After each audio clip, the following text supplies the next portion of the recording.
Indonesia stands at a crucial juncture in its political evolution. For years, decisions have often been driven more by familiarity and favors rather than competence and good governance. This has led to a stagnation that stifles progress and fails to meet the needs of a dynamic society. Today, a new generation of Indonesians is calling for change, a change that embraces competence, transparency, and effective governance. They envision a future where leaders are chosen for their abilities and dedication to serving the people. To modernize our politics and break free from complacency, we must champion reforms that prioritize merit and integrity.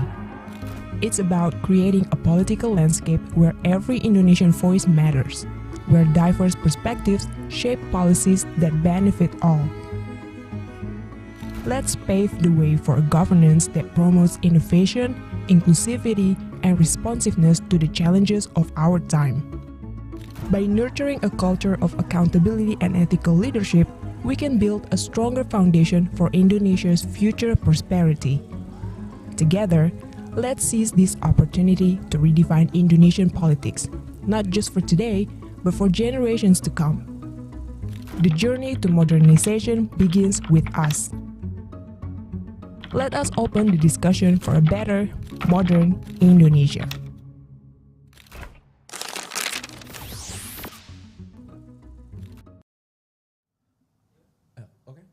Politics. It's something so simple, yet it's so hard to understand by many, many people.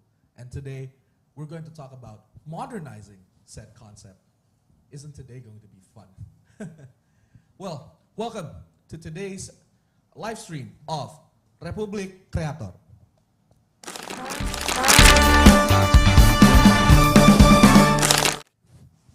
Hello, my name is Uda. I'm from Raw Opinions, and today I'm joined with my fellow creators on my right and left.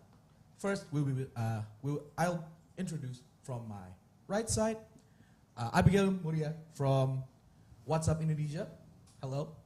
And then we have Indah G from the Indah G Show, by the way. And then on my left side, we have Dara Nasution from the Golkar Institute, and we have Wafa Taftazani as the CEO and founder of Upbanks, VC Gamers, and was it Mola Rakyat? Yeah, of course. But today wouldn't be complete without my other host, the main man himself, Buzzer, from the Based Indonesian Show. Where's my team? Come on, clap, guys. Clap, clap, clap. Thank you. Thank you. You guys are going to go home safely tonight. Anyways, welcome to the Republic Creator Show. This is the camera right here? Okay. Welcome to the Republic Creator Show. And today, the Based Indonesian Show got a massive budget transfer. And so we decided to go big for once. Usually I invite one speaker. This time we have 4. Isn't that great? 4 is my lucky number. Well, anyways, without further ado, let us get into the topic, which is the modernization of the Indonesian political landscape, and let's get to it. Why are you walking backwards like that? I'm not allowed to face back the audience. Oh, yeah, right. Stage ethics. All right, I forgot. How are you, sir? I'm fine. Thank you. How's the weather today? You know what? It's pretty sunny. I think it's going to rain like tomorrow. Being quite British, aren't we? Oh, yes, quite. Ah, yes, jolly old good boy. Anyways, let's welcome our wonderful speakers for today. My friends. Let's welcome Abigail Limuria. What is up, Abigail? Okay. And on my side, we have the notorious Indah G. You know, she always talks a lot of things about the left, but strangely I keep on finding her on my right side. I guess she's the right choice for you, huh? She is the right choice for Indonesia. That's right. And over to my left, we have Mr. Wafa Taftazani, big fan. Thank you. Of Cambridge. Nice to meet you. Fair. Okay. Nice to meet you too. And finally, we have an actual politician, guys. Mrs. or Miss? Still miss. Miss Dara Nasution from Golkar. You know, actually, I am a big fan of Golkar, especially back in the 80s when... Okay, no. Oh. Too dark. Okay. Too dark. No, Well, no. all right then. Sorry about that. Anyways, modernization of the Indonesian political landscape. This is a bit of a serious topic, don't you Yeah, think? And well- the entire atmosphere is a bit serious. So let's lighten up a bit. Yes. What does it mean? Like political landscape. What does that mean? The modernization of the Indonesian political landscape. Well, I would define the Indonesian political landscape as a collection, an ecosystem of government institutions, of political parties, of the civil society, of the judiciary and legislature, and about anything that influence politics, which will, in turn influence the formation of laws and also how our public policy is formed. So yeah, that's the Indonesian political landscape. And I feel like it's a really important discussion, don't you think? Dab? I think it's been a discussion since the dawn of governance itself, no? Well, yeah, I mean, it's been a very important discussion since the dawn of the Indonesian governance. 79 years we've existed, and I don't Still the think... same thing. Yeah, it's the same thing It's still over the and same over issue. again. Don't you get really bored about that? Kinda, not gonna lie. Yeah, that's why we're here to talk about it with you guys. Yeah. Anyways, let's move to the opening remarks, shall we? Allow me to open up this iPad for a bit. 1 second. This iPad has I am- high security clearance. I am really struggling. Oh, there you go. Dun, dun, dun, Finally. Wow. Yeah, I'm a bit of a boomer with technology. But, aren't all government officials like that these days? Yep. It's fashionable. Right. The modernization of the Indonesian political landscape. Right. Let's start from Mr. Wafa Taftazani. What do you think of the modernization of the Indonesian political landscape? Let's have your general outline and your opinion. Sure. I think you define landscape, but I want us to define what modernization means and what politics means as well. And I guess I want to be very clear when I say modernization, I'm thinking of things that are now possible that were not possible in the past. So typically that's what I refer to when I say modernizing or modernization. And I can think of a few things when it comes to politics. Transparency used to be non-transparent in the past. Now, modernizing it means to me making it transparent. I guess making it more decentralized. Used to be centralized in the past. And I guess modernization could also mean decentralization.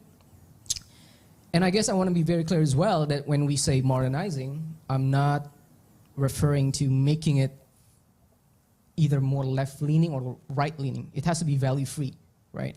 Modernizing doesn't mean that it's more progressive. It could be more conservative, depending on where you are on the political wing, right? But there are things like transparency and decentralization that make it more modern. What else? I guess participation. In the past, it was not very easy to participate in politics directly. I guess modernizing also means that making it easier for people to participate directly and to influence the inputs and outputs of a political process.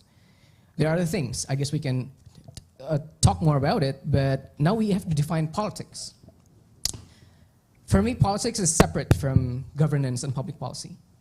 These are three separate things. Politics to me is the dynamics that happen when we try to put people in positions of power, whether it's in the executive branch, whether it's in the legislative branch, or in the judicial branch, right? The process that happens when we're putting these people into power, that's what politics is. And then after they get elected, after they are placed into these positions of power, they will try to retain these positions, right? And their competition will try to maybe seize these positions from the existing people in those positions. And basically, for me, that's politics. It is separate from governance and public policy in the sense that what happens after the people are elected, then what they decide to do with the power, policies, budget allocations, subsidies, regulations, these are separate from politics. These are policy making. These are public policy. These are governance. To me, politics is clearly defined as the process that happens before that, the dynamics that happen when we try to put people into power. So I guess modernizing political landscape is making this process, this dynamic, more transparent, more accessible, more participative for things that happen in those institutions that you mentioned, political parties, legislative branch, executive branches, and the people. So I guess that's my view on it. Thank you for sharing your view today, a really sophisticated view. Oh, very interesting. What's more notable is that, what's interesting about that point is that modernization does not mean we are more progressive, but we could also become more conservative. Yeah, it depends on the current global trend, I suppose. And the dynamics need to be value-free. It doesn't necessarily need to have a certain value. I see. Thanks for sharing. Thank you. Let's move over to the right side. She seems very eager, by the way. You are very eager to take that. Very Immediately, eager. I have things to say. Oh. So what do you think about the modernization of the Indonesian political landscape? No, so first things first, I love that you started with defining what modernization means, and I think that's very pivotal and very important but before we jump into the discussion. And actually, it's very interesting because you were saying how modernization to you means the things that were not. Yes, that's correct. I agree with that definition as well of like the things that used to not be possible in the past now being possible. But actually, I guess like where your point of view and I differ is that when I think about modernization, I do think of progressivism. I do think of progressing Indonesia and our political system forward. Now, here's the caveat is that I am wondering where you guys stand when it comes to the word progressivism, and does progressivism mean inherently that it is towards left, or can you be on the right, but also like can progressivism also exist like on the right side as well, is what I'm trying to say. As in, is progressivism inherently tied to leftism to you guys, or is it just like the idea of moving forward? I guess. Am I making any sense? I'm so sorry. Am I making any sense? Well, that is a very what do you call that? It's a genuine concern actually. Interesting take about, does progressivism actually mean that it could also exist on the right? Because remember when you and I were talking about this, how you don't have to necessarily be like, it doesn't matter left or right, but you got to be progressive, as in to say like you can't just stay stagnant. You know, we can't just stay where we are, right? So I mean, I'm curious, like, what are all of your takes on that? I see. Well, thank you for sharing, Indah, about your general outline. I feel like Indah's main concern is that she's questioning whether or not that the right side of the value, promotes progressive ideas as well, don't you think? Yeah, because, well, it is an interesting query, first of all. Thank you, Indah. And if I may share a little bit when it comes to like whether progressivism could exist on the right, I think it could, but on different, of course, on different values, because the left and the right has different goals in mind and different agendas in their notes and such. So I guess like I said before, like I guess it depends on the current global trend whether it matches the agenda on the left or on the right. But enough about my. I see. Yeah. Can I say something as well? Yeah, sure. Yes, please. Yeah. I guess it could. A progressivism, for example, when we talk about the division of politics between the left and the right, it changes over time. It changes over history. Right in Indonesia used to mean that it's religion-centric, that you are more, you built your values around religious values, family values, right? But then it progresses as the society becomes more diverse, as religions themselves become more progressive. conservatism, the right wing of Indonesian politics, maybe progress towards nationalism instead. Because right now the world, we are looking at the process of deglobalization. We're looking at different countries, either they're breaking away from traditional alliances or they're joining existing established alliances. So right wing in that sense, conservatism in that sense becomes nationalism because you're more nation state centric, right? So I guess it could, because it really depends on what time is it now in history. Is it 7 a.m., is it 9 a.m., 12 a.m.? What's happening right now in the global stage, right? And how do people think about these things? Yeah. I see. Very interesting response to that. I really like the deglobalization one because, yeah, I do see the trend that conservative and right-wing parties are taking over a country in elections, and you know, they make policies like Brexit or America First this past like few 10 years. Let's move on to the next general outline. Miss Dara Nasution. Okay, thank you. This has been, I enjoyed the conversation, but back to our point about modernization, and as you say, from the political party, and just went off the election. So I think the modernization of political party in Indonesia, what I envisage is something like, you know, the change of linkages between political party, the institution, and the voters. Because, you know, theoretically we have three, right? We have charismatic linkage, we have charismatic linkage, a clientelistic linkage, and programmatic linkage.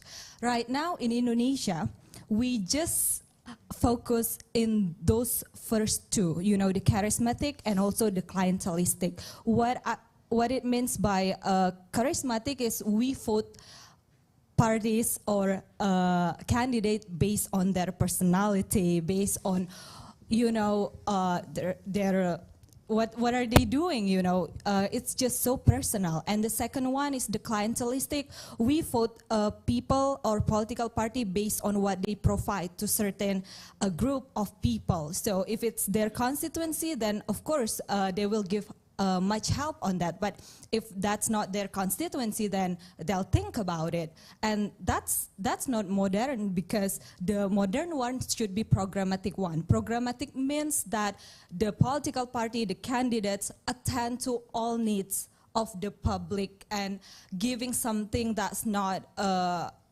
isolated to their own constituency or their own supporters, but they, you know, fulfill the public goods of the nationwide, like reducing inflation, providing jobs, bring down the prices, and so on and so on.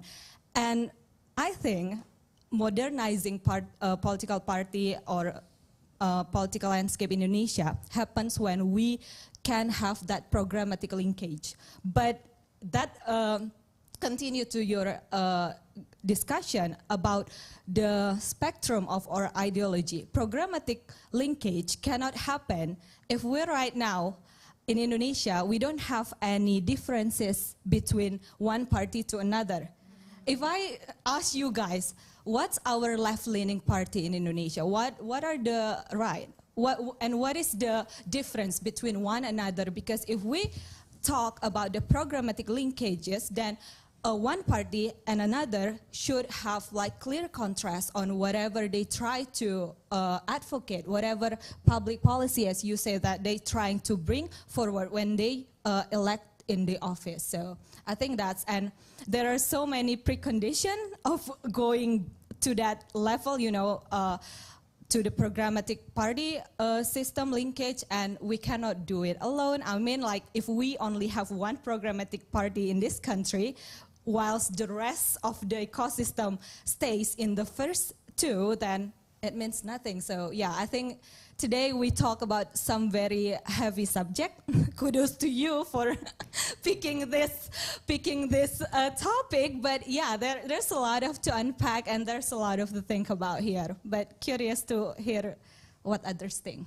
Thank you very much for that very introspective take about our national demographic. Yeah, I feel like politics in. I feel like when Dara Nasution explained it to me, Uda, about politics, feels like a market. you know. Oh yeah, most And it feels like It feels, is. Yeah, it's a market that It is supply and demand. yeah, supply and demand, and that a lot of Indonesians, they only have the capacity to pick whoever has the most fanciest and snazziest suit, like me, or the best sweet talker, the best looking guy ever, best dancer, or maybe best dancer, and maybe also the clientele ones, like, oh, this guy, he gave me rice, so I'm gonna give him my vote. Yeah. Pretty simplistic. What do you think about that? What do I think about it? Yeah. Well, when Dara actually mentioned clientele linkage, was it? The first thing that came up into my head was like, oh, patronage, and then the thought that came forward in my head was like, oh, politicians with Patreon or OnlyFans. Honestly. I mean, at this point, this is modern. I mean, it is. We are talking about modernizing the Indonesian political landscape. Bro, imagine campaigning in OnlyFans. Holy shit. I mean, hey, it's a genius move. Yeah, man. In a way, it makes It's it more gonna happen, I accessible. feel like. Yeah, I guess it's gonna I happen. feel like it's gonna happen. It's gonna happen. happen. People are gonna Yeah. campaign in OnlyFans and Discord. Like Yeah, Discord. It's the More type funds. of modernization that we don't want. But it's gonna happen. Yeah, I agree. I feel like it's the thing that's Yeah. gonna But happen. we can save Discord, don't you think? Okay. We call it brain rot Okay. politics. We call it brain rot politics. All right, then. Skibidi That's politics. Skibidi. Oh my God, we're getting into the No. brain Not rot. again. No way, Not man. I No feel way, like we're man. gonna get that first before data-driven policies, though. Yeah. Right. So finally, we have Mrs. Abigail Limuria. Let's hear your take about the whole topic, modernizing the Indonesian political landscape. The floor is yours. I think I like how Wafa differentiate between the value or goal or the ideology and the process of politics itself. But I do kind of agree with Indah in the sense that I don't think modernization is valueless. There are certain values that are more compatible with modernization. So when I think about modernization, I think about making our politics both in our goal or value, basically the direction we're heading in, and the process, which is the competency to get there, to be more compatible with the modern world, right? So we are more globally competitive, so we can move faster, have more innovation and things like that. And so I do think that when we talk about values, it's about where do we want to head towards. And I do think certain values are more accommodating towards modernization, towards being open-minded, towards accommodating and changing according to how the world is changing. And so I do think we need to, if we want to modernize politics, we need to modernize the values in it too, that is compatible with us being globally competitive and being modern. And then after that, how we get there, because we can have a totally modern goal and value that we want to head towards, but if we don't have the competency to get there, and which is the process of politics, I think sama aja gitu kan. And so I think we need to modernize the process, and that is like bureaucracy and the rule of law and the education of the masses. Because when we talk about the modernization of politics, I think we cannot stop at just at the government level, but also at the people's, like the general public's level. Because at this point, we're still in a democracy, like Dara said, right? Like the political party, for example, can put forward their best, most competent candidate, but if the people don't elect that candidate, like we're never gonna get them in office, and so we need to modernize the demand of the people, and that is through civics education, I would argue, and a lot of other things. And then at the same time, we need to also modernize the supply, which is the leaders, the institution that elect the leaders, kaderisasi, the political party, and things like that. And another thing, I guess, that we haven't touched upon is the why. Like, why do we need to modernize our politics? Like, can't we just go about business as usual? And I would argue that, I mean, I think we all seen the recent series of events, like the data leaks that just recently happened, right? And like our cybersecurity, and then many different other types of example with online gambling and things like that. I feel like those are symptoms that we really need to modernize and get and improve how we do business as usual. And so I think modernizing, like what you said, like making things more transparent, making governance more effective, rule of law more, implementing our current law better and things like that is really, really needed if we want to achieve Indonesia Emas 2045, you know, because again, like we can have that goal, but if we don't have the competency and the value to reach that goal, it's not gonna happen, and we can't reap what we don't sow. We can't enjoy the richness and innovation of like a great country if we don't have the values of meritocracy, and if we don't choose leader based on their programs and issues and things like that. We just can't reap what we don't sow. And so we need to modernize the soil. We need to modernize what seed we plant also. And we need to modernize how we farm if we're talking in metaphor. Thank you very much, Mrs. Abigail Limuria. That was a very moralizing take. She attacks the foundation of how we think and believes that it is the baseline of everything inside the politics, right? But when change happens, it doesn't only start on one aspect, like education. It also needs to be tackled in politics, in the decision making, in policy, and even the laws. What do you think about that? Great. Amazing. End of discussion. That's it. I'll go home. Bye. I feel like Indah wants to say something about that. I want to make one point bandwagoning off of what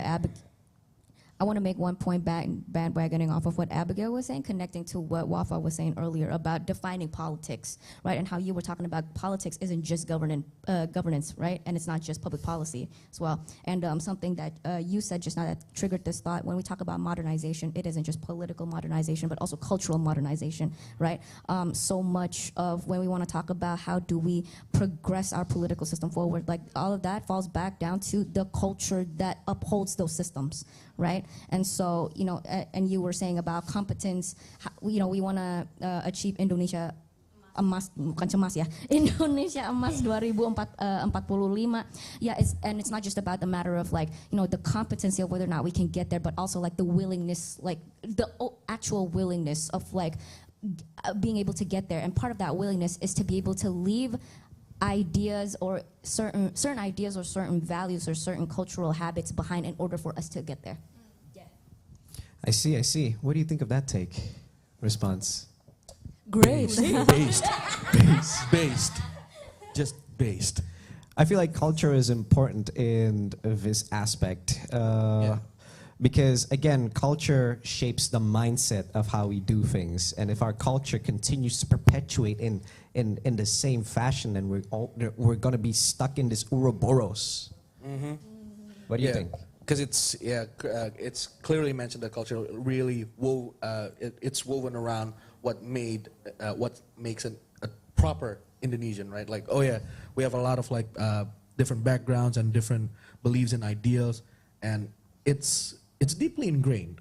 It's deeply ingrained. But I would say, but I would ask a further question, like when it comes to like culture.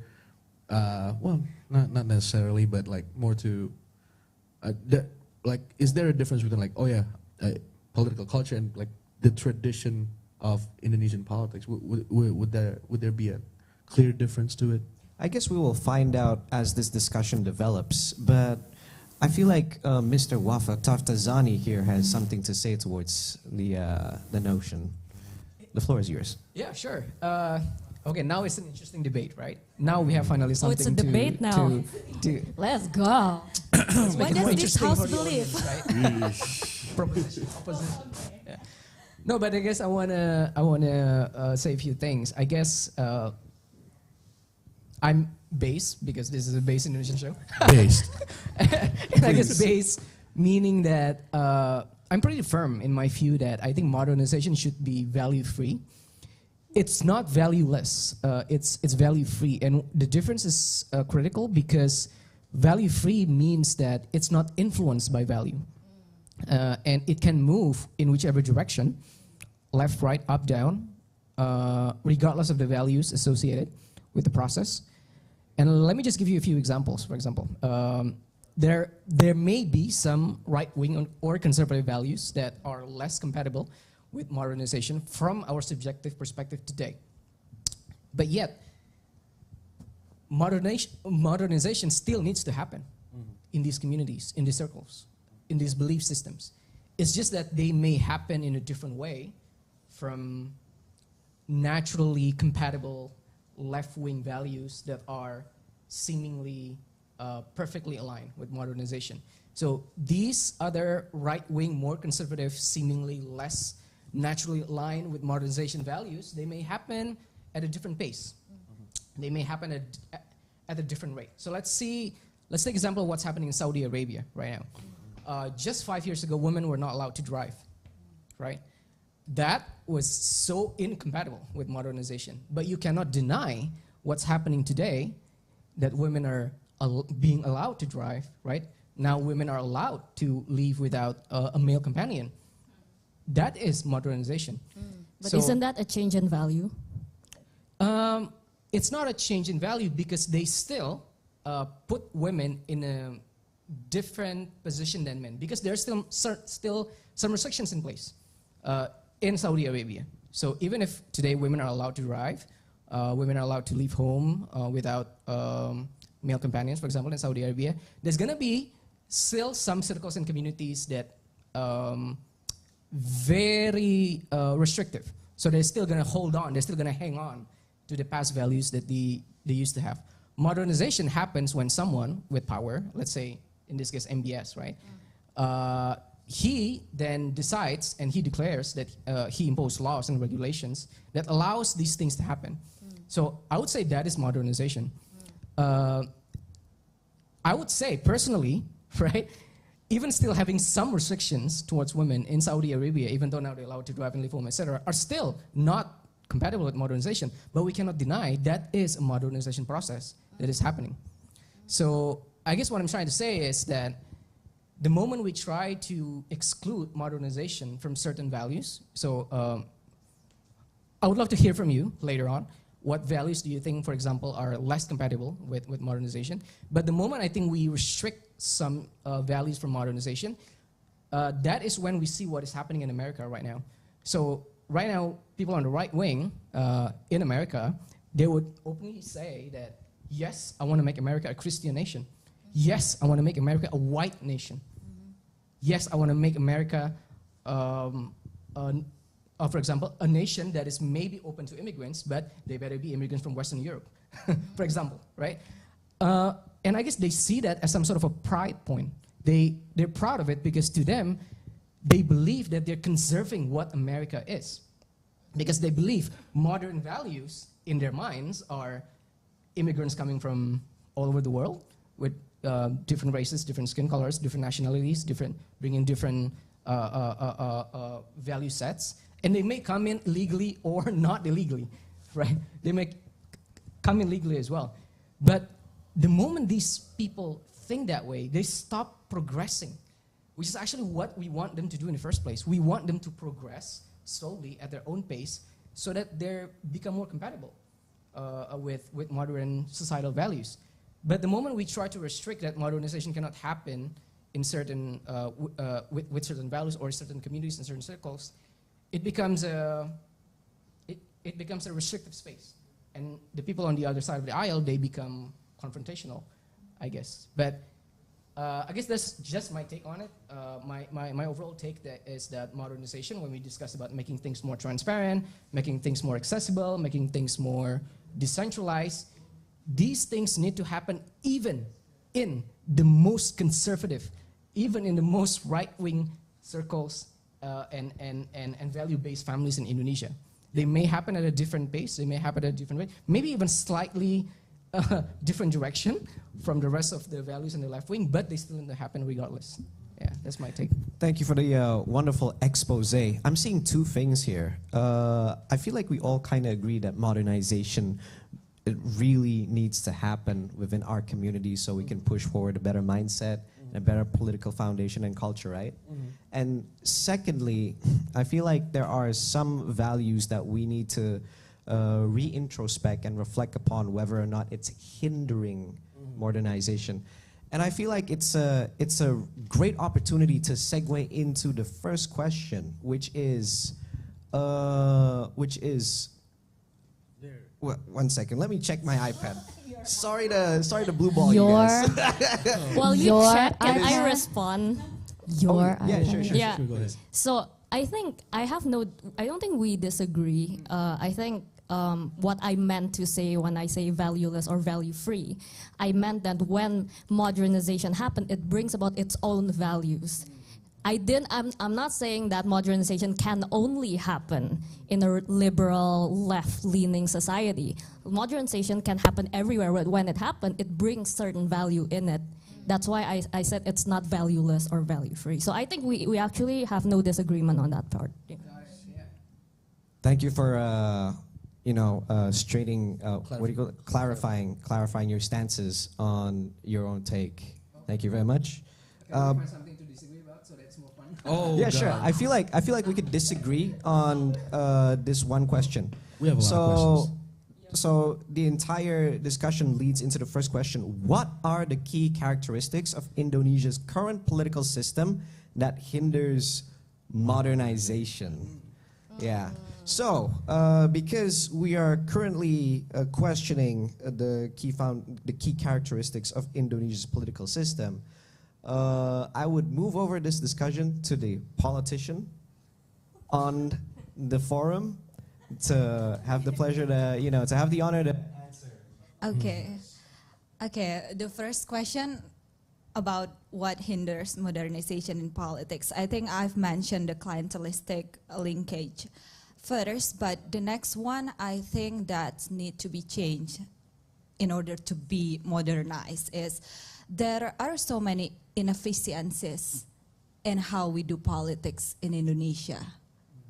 We all hear about, the cost of politics that's really high, and, it leads to a high barrier to entry for the newcomer as well. Because, if you're about to do politics now, you need to give a lot of things to your voters, because the linkages is clientelistic and also charismatic. So if you don't have anything to give, then you can just, you cannot just make some manifesto, right? You can't just give them your ideas. Yes, exactly, Sell right. them your programs. Exactly. You cannot just, craft some public policy draft manifesto like all the developing country does. You have to provide something for the constituency and everything, campaigning and such. We all see that. And another inefficiency is to whom you give all these things to. Because in my experience, the data-driven campaigning is still not a norm in Indonesia. So what usually done is people or candidate print like all of the data from the KPU, the commission, and then they just very manually see and pick their own battle there. But what should happen, and we try it through Golkar Institute, is we built a lot of technology to create efficiency in those process, so that everything is more data driven, everything is less costly, everything is more targeted to the audience and so on. So in doing that, we hope that not now, but in couple cycles of election, this will bring down the cost of doing politics, and it will reduce the barrier to entry to politics as well. Because high cost of doing politics, all this inefficiency, then will determine who will get into politics, right? Who can get into politics right now is if you have a lot of resources, if you have a right connection. But yeah, it needs to be changed, I think. I see, I see. Thank you for sharing the opening remark. So I notice a lot of the Indonesian politics is conducted in a way that is just give and take, favor for a favor, but no data-based programs. I feel like that's pretty important. Let's move the discussion over to Indah. I feel like you have something to say. Right, I wanted to reply to Dara. That's actually when we talk about the cost, the barrier of entry, like for average everyday Indonesians to get involved into politics. I mean, throwback to a certain viral content of mine where I brought on two candidates that were running for legislative positions in office, and the one that was running for whatever DPRD is translated into English. What is Parliament. DPRD. DPRD is Deperde. local parliament. Local parliament, yeah, and even that one, the lowest of the three positions, and that's like what, 100 million a month. And it begs the question, then who on earth is able to, like, if you are serious about wanting the people in politics to be representing the people, that price tag does not represent what the average everyday Indonesian can even afford. Exactly. Yeah. And we saw like a lot of activists, people, women especially, that's really had great ideas, you know, and they're supposed to represent their constituency up there, but you know, with the cost of doing politics, it's just impossible. Honestly, like I think the bulk of the issue is also that so much of politics in Indonesia is still, it's not merit based, it's network based, it's connections based, and I think that's, you know, we can talk about, you know, every other thing. Like I have a different answer for this question that comes more from a social political standpoint, but I mean, we can talk about all the other things, but that one thing of like, we need to have a political system that is merit-based. We need to be electing leaders, political leaders that are based on their merit and not just, you know, how much money they can shell out or like who they know and like other, you know, things like how well they dance or how cute they are. All right. Thank you for sharing, Indah. So we need to focus on making politicians and pushing forward merit-based politics, right? And is there something you'd like to add? Yeah, and the one thing when, you know, about the question, the key characteristics that are hindering modernization, and like when it comes to political system, I'm here today to bring on more of like a social political perspective. And like when I was presented with that question, like the first thing that I thought about was freedom of speech. Right, the fact that freedom of speech here in this country is not something that we are, I guess by the books, correct me if I'm wrong, right? By the books we do have freedom of speech, but it's like the restrictions around it. And like back again to what I was saying earlier about how when we talk about modernizing politics, it isn't just governance and public policies and, you know, all that type of stuff, which all are important, but it's also like cultural modernization. And it's really hard to move the needle. It's very hard to get everybody, at least try to get everybody on the same page when we're not even allowed to talk about the book. Yeah, I do agree with that. A moderator agreeing. So, I feel like Indonesia's democracy is questionable, right? And especially since we, you know, by the book, we have, you know, democracy is written by the book. We are allowed democracy, but I feel it's not freedom of speech, but rather freedom after speech, and that is what is not that guaranteed in Indonesia. If you do not face consequences from the government, you probably will face the wrath of the people. But Of the buzzers. of the buzzers, yes. Like me, guys. Literally me. So shameless. Anyways, merit-based politics and freedom of speech. I feel that is something that you could probably weigh in as well. Mrs. Abigail, is there something you'd like to say? Maybe how we could bring upon a merit-based politics? Yeah, I think definitely when we talked about what are the key characteristics that hinders modernization, the patron-client characteristic of our politics will definitely be at the top. But I think there's another characteristic that I've observed. I don't know what to call this, so maybe you guys can help me. But I think it's like a very, very short term and self-interest based way of like doing things. So I recently there's this politician that has become quite famous, Bambang Pacul, and I think I don't know if does everyone know here. So basically, he has this mindset or his mentality. He called it the Korea mentality, Korea. And I think it encapsulates the mentality that a lot of politicians and the general masses in Indonesia have, like that Korea mentality. He describes it as nekat dan tidak mau terima sampai bisa melenting ke lapisan atas. Jadi orang yang dilahirkan di lapisan bawah tapi mau melenting ke lapisan atas dan akan melakukan apapun untuk itu. So in English it's like you will do whatever it takes to change how you are like the circumstances you are born with so that you can move up the ladder. And I think most politicians, most Indonesian have that mindset. In that whatever they do, whether they're running for office, whether they are becoming a politician or trying to become a professional, content creating, or I don't know, if anything, is they want to move up the ladder. It's the survival mentality, and that is not bad, but it is bad when that is all there is. And when that is all there is in a public official. So imagine a public official that's supposed to be representing the masses, who are supposed to lead the country with a national mindset, but their priority is melenting ke atas. Like it puts everything else in perspective. They're not gonna prioritize, for example, modernizing the Indonesian rule of law or the education system, but they're going to prioritize what project can move me up the ladder the most efficiently.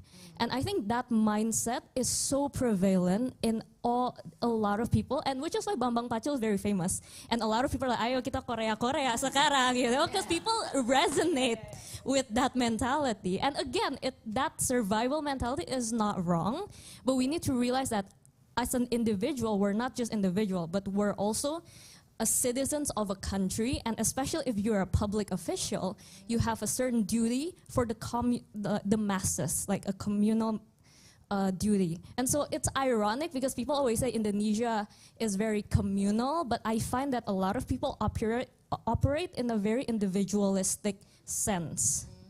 And I think that's why it's very, very hard to modernize a system.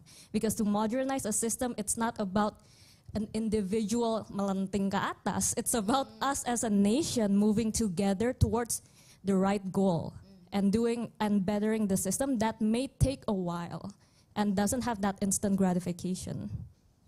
Yes, thank you very much. I do agree with your concern there. I feel like, in a sense, the Indonesian political landscape is very friendly towards the Peter Baelish type. Do you guys watch Game of Thrones? Chaos is the ladder. Yeah, chaos is a ladder, he says in his thick Irish accent. But yeah, it's really dangerous when you've got individuals who has this potential to speak, to think, and they have unbridled ambition and no concern for ethics at all, to keep on climbing up the ladder to only just be in power for the sake of power. I feel like it's super dangerous. And this is something that we need to figure out exactly. Is it the system that corrupts people into thinking that way, or is Indonesians in general just that ambitious? So, yeah, that's what I really think is a major concern.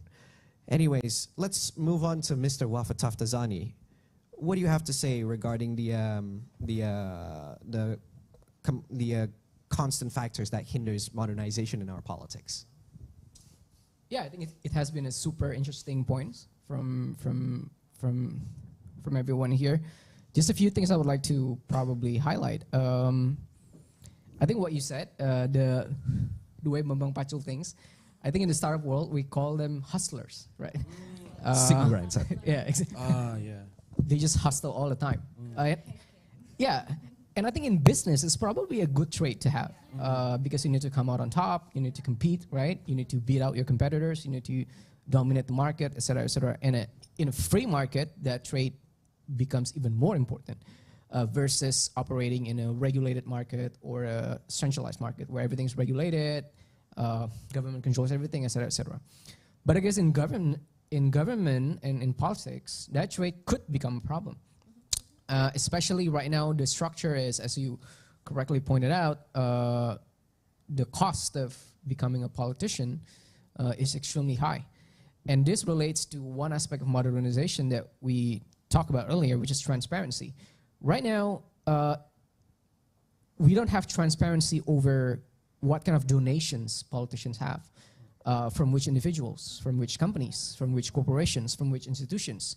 Are they all Indonesian-based? Are some of them foreign donations?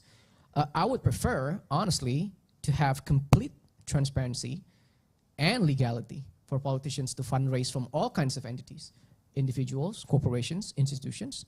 But make it transparent. Make it very clear who's bankrolling these politicians.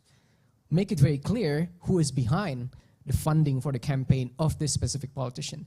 Then we can only hope that eventually the Indonesian people will be smart enough, will be wise enough to understand that there's going to be a direct linkage between who donates money to a politician and what the politician votes for, right? We can only hope. But I would prefer, rather than the kind of thing that we're doing right now, because it's not transparent, politicians are supposed to keep it hush-hush. If they receive money from certain companies or certain people, they're supposed to keep it hush-hush because it's seen as a profession that is not supposed to take money from anyone. But in reality, they still do, right? So why not just make it transparent? Just make it a very transparent system. Anyone can fundraise from anyone as long as it's not from any illegal entity or in any such illegal way. But make it very transparent so that people can understand very clearly who are you rooting for, who's bankrolling you, and what kind of voting will you do over the next 5 years, right? So I guess this helps build a culture where everyone else in the ecosystem, other than the politicians, would want to support the politicians that align with their values, that align with their agenda, that's aligned with their policies. That is happening today already, but it's happening behind the scenes without us having visibility, without us having control. And that makes it less transparent, and that makes it less accessible, right? Which just makes it less compatible with modernization. I would prefer to just simply let it out in the open, right? Let everyone knows who's donating for you, right? Who's bankrolling you. And maybe eventually we can make it more accessible. And I guess when it comes to merit base, I guess it's true. The profession of politics attracts certain kind of people. Yeah. These days, right? These days, it attracts the kind of people that have a lot of money, but they maybe don't have that much power yet. So now they have a lot of money. I don't think they have fame yet, but they have a lot of money. Let's say I have 200 million US dollars, right? 3 trillion. I mean, I won't die taking that to the grave. So what I want to do now for the next 34 years of my life? Well, I want to be famous. I want to be in power. I want to make decisions that affect millions and tens of millions of people, because this is what they usually say. Oh yeah, with a company, I can employ 200 people, but as a politician, I can make life better for 1 million people, blah, blah, blah, etc. So it attracts certain kind of people, right? So when it attracts certain kind of people, I guess it naturally becomes unavoidable that the dynamics that happen are typically the kind of dynamics that happen between these types of people, right? When we talk about merit, okay, maybe I'm as a person A may not have that much merit to enter politics, but maybe my dad has, maybe my grandparents have, because you know what? They did their job extremely well at their time. So now the privilege is snowballing because their grandparents have been doing their job so well. They through merit, they won a lot of positions, for example, in private companies and public positions, and then their fathers before them. Now, their children, not exactly entering politics by merit, but because of the virtue that the family has over accumulated merit and privileges over different generations. So I guess you could argue that, okay, maybe I don't have that much experience, but you know what? My grandparents did. And you know what? I've been educated by my grandparents since I was very, very young. And you know what? Maybe my dad has. And he's very successful, you know. He taught me a lot of things, blah, blah, blah, blah, blah, blah. Who cares that I'm now 20 or 21 years old and I'm entering into politics, right? It's accumulated snowballing merit. Okay. And some people call it privilege, right? But we have to recognize that privileges happen because someone in the maybe 20, 30, 40 years ago did something right, did something by merit that creates certain conditions and preconditions and privileges so that it enables their future generation to enter into politics with little to no merit based on the subjective perception of the people, right? I guess this is what's happening today because, yes, you see a lot of people that are seemingly, I don't think they deserve that. Mm-hmm. You know what? I don't think they're good for that position, but maybe if we look deeper into the family itself, the extended family, maybe that family has been working hard through generations, right? Maybe they've accumulated wealth and knowledge and wisdom or whatever that enabled the latest generation to be in certain positions.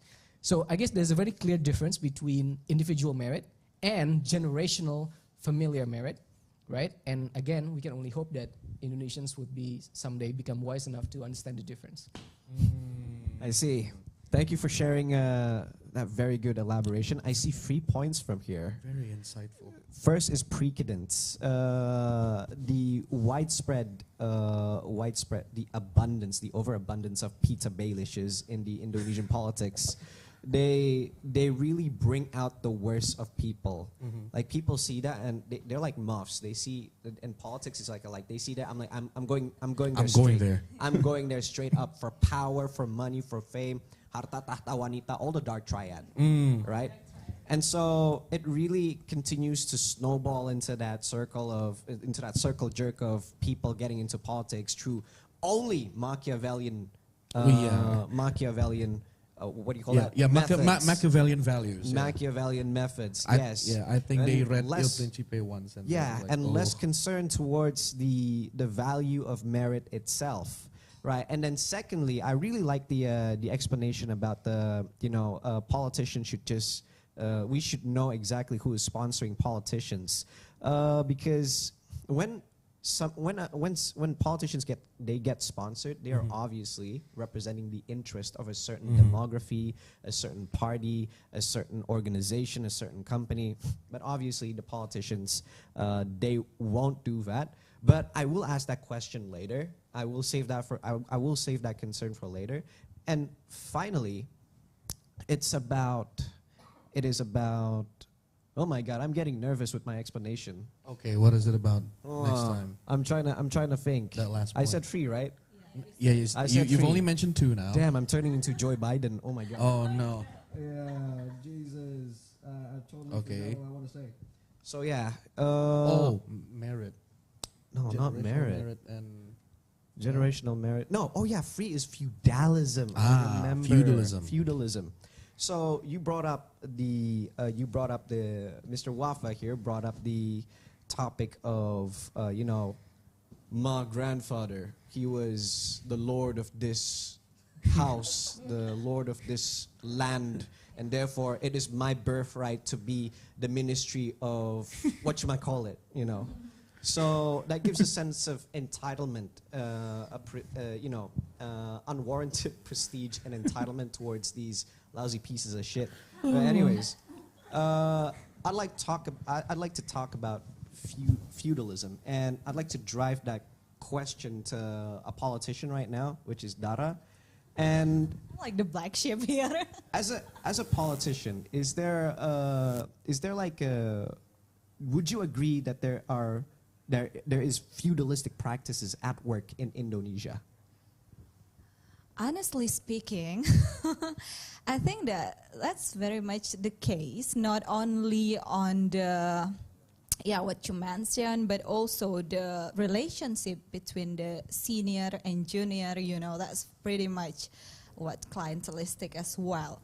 But I would say that change progressively with the young people entering politics. So I'm so happy with, since 2019, we see the flux of young generation of politicians entering the politics, not just in one political party, but one political party started the movement, and then now you see like many political parties start giving rooms to young people, and I see those young people, young generation, start behaving differently. I would not say that there's no one.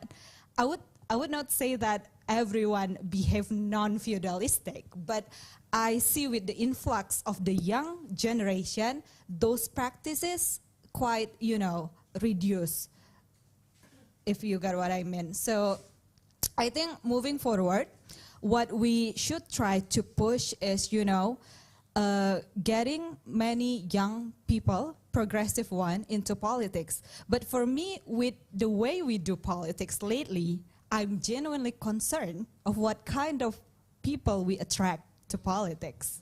What kind of young people? Exactly, what kind of young people that we attract to politics with the way we practice it lately. So I think that's the question, and that's why I'm here because I need people, the audience, to see that it's not that all bad. We still have, like in Golkar, we still have Golkar Institute. We bring a lot of, we open the 16 batch now. If you want to get educated on doing politics, and it's not like usual political school, but we will teach you 6 days with all the experts on politics, on leadership and economy, and it's classroom setting where you will learn about public policy and stuff. So I think those kind of efforts is something that we can, start advertising a different kind of politics, right? To start attracting different kind of young people in order to fill in this space with more optimism and more hope. Yeah, that's from me. Thank you for clearing things up from the political side. This is why we need to have a politician in this discussion, to show that politics isn't always about fucking each other up. But anyways, moving on. It seems that Indah G seems to want to add something to the discussion. Oh, no? Oh, I see. Okay. Abigail, you have anything to add into this? Or should we just move on to the next question? You want to say something, girl? No, about like the optimism and how there's actually progress being made, new faces in politics that are doing great things and things like that. I think this is where the role of media come into play, because when we talk about democracy and when we talk about like cultural war, it's very much shaped in the media, and unfortunately, the media is driven by clicks, and headlines that make people angry are more profitable than good news.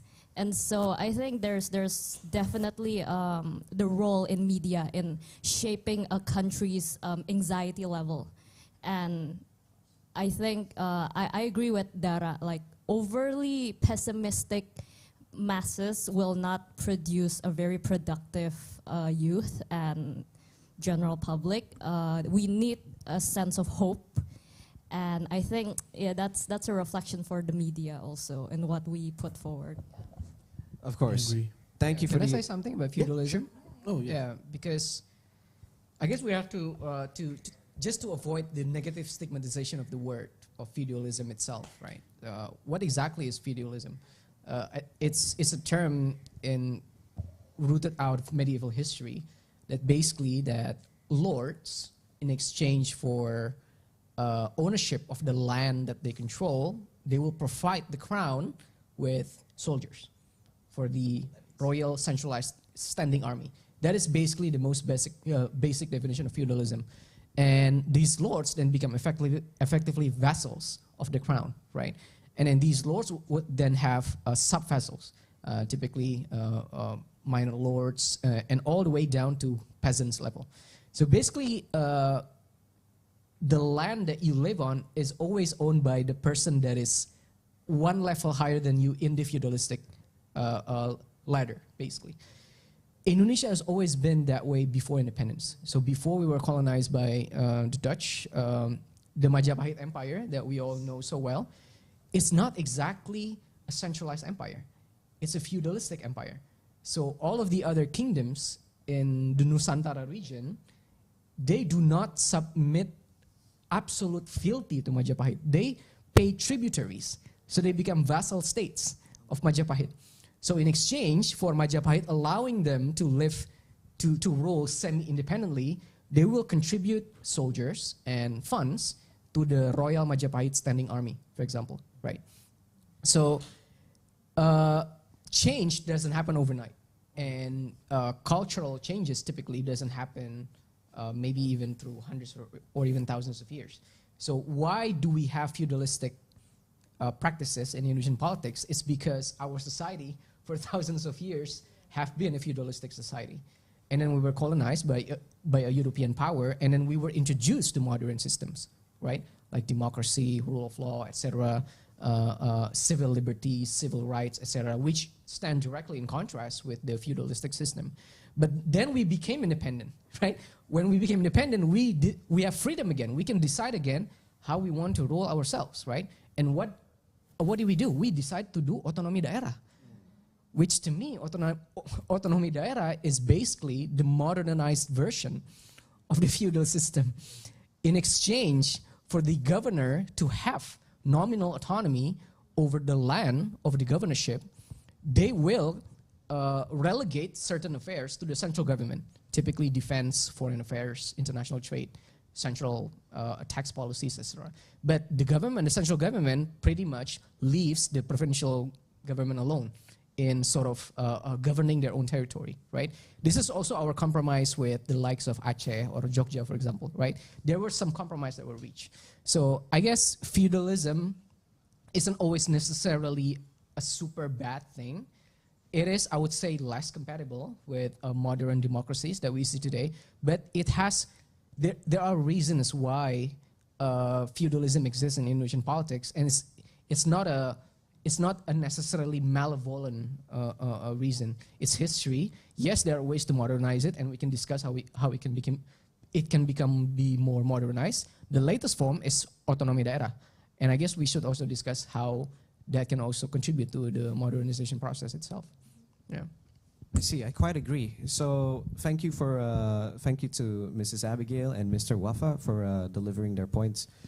Firstly, I'd like to address that one point that yes, in order to change the Indonesian political landscape in the political level, we need to continue supplying politics with minds that are optimistic and idealistic, but not in a sense that they're naive, that they understand exactly what is right, what is wrong, and they understand they have a good moral measure towards doing things and bringing about politics.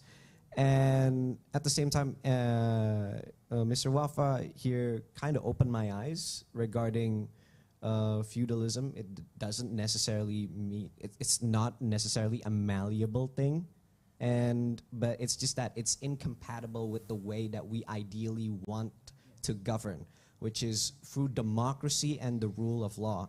Because right now, everything is so similar to feudalism. Come on, political parties literally supplies levies in the form of votes, right? And governors act like their own dukes and petty kings in their own fiefs, doing whatever they want and getting away with it, until, like, you know, the head of state, the monarch, comes to inspect the roads.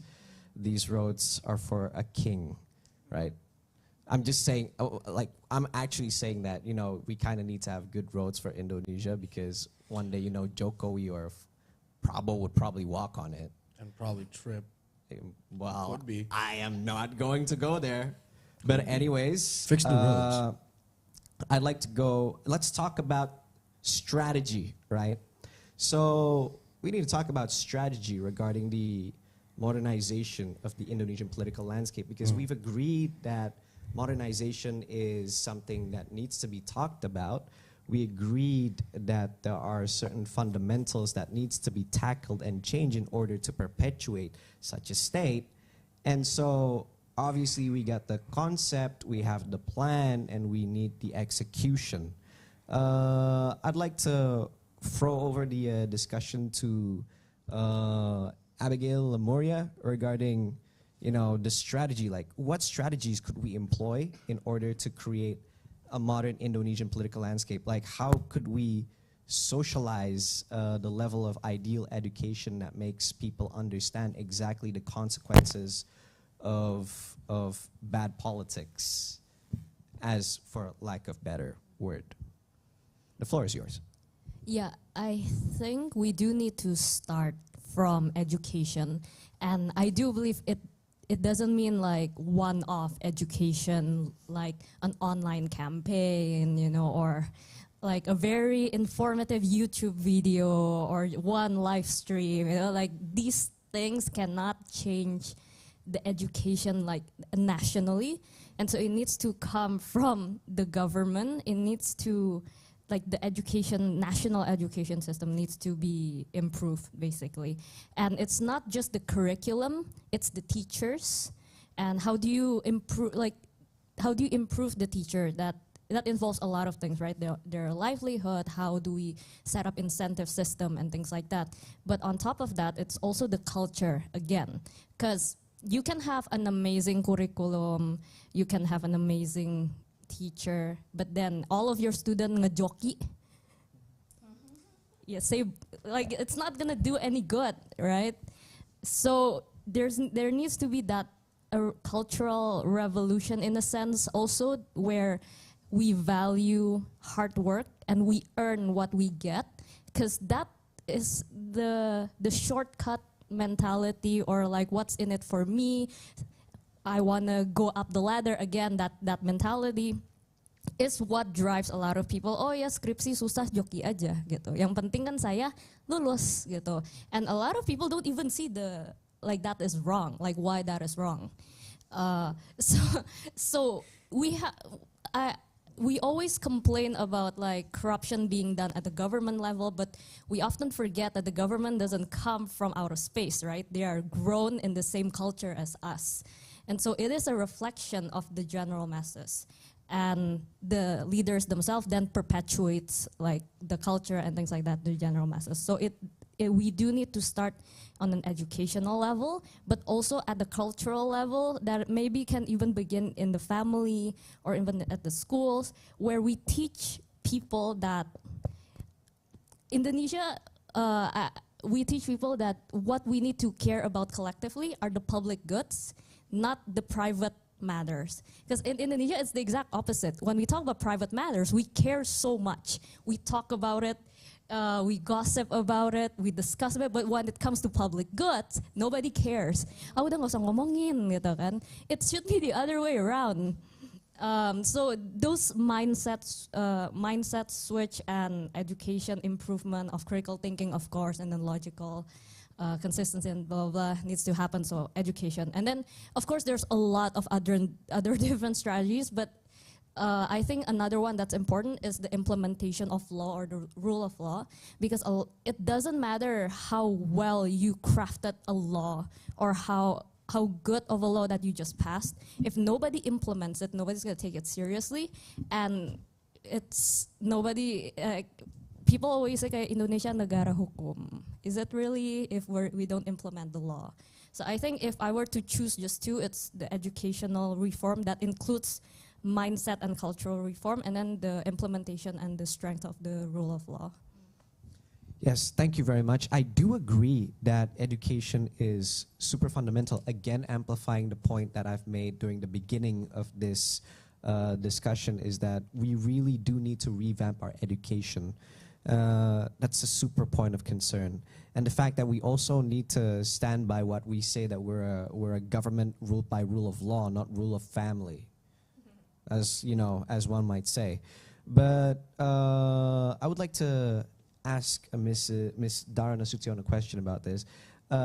as a politician, how exactly could we push for a data-based and merit-based, what is the strategy to push a data-based and merit-based politics? Or maybe, you know, you would like to elaborate on how we could imbue education with that sort of mindset. The floor is yours. Yeah, what I haven't been touching is the importance of advocating for the policy that support the economic affluence, because that's the key, economic affluence. Because people, voters in Indonesia, they 100,000 can sway their votes because they're poor. A bag of rice can do that too because they're poor. And on the election day, they can get like 1 juta or more, and that's like, you know, Thanksgiving Day or Lebaran Day for them. So I think moving forward, we should think about, and this is collectively, we should think about a policy that really boosts the growth, but the kind of growth that inclusive and not only benefit to some of the few. You know, it needs to be widespread, the growth, the economic growth. And I agree to Abigail's point, that can be achieved through education. So we need to invest more on education, because if we have the high skill young people, they will get better job. They will not accept 100,000 for swaying their votes, right? So those kind of change of thought that I think, I'm afraid that it would not be happening during my lifetime, but moving forward, that's what we start aiming for. And the second one is, you know, about pushing the data-driven. I think what we did in the last election is we tried to really identify the champions inside the party. So as I say, we need to be more optimistic here. There are several leaders that's, you know, really pushing forward for the data-driven advocacy and campaigning, and we try to, you know, show result. Because this generation, the previous generation, they feel foreign to all of these tools that we're having that can bring down the cost and everything. They just feel foreign to it. And until they see result, it's hard for them to really believe and adopt this innovation. So I think that's what it needs to be done. And the second thing that I like to touch is the change on the way we do democracy in Indonesia.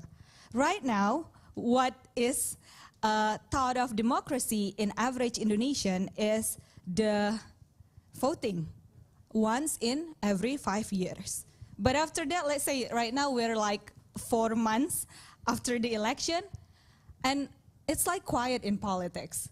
Whilst what should be happening is the day-to-day democracy. Like I remember when I was in the UK, and there is some construction in next door building, and it's so loud, and we know in the building which MP should we write to, which department of council should we complain to, and the next day after we send the letter, they will come checking us.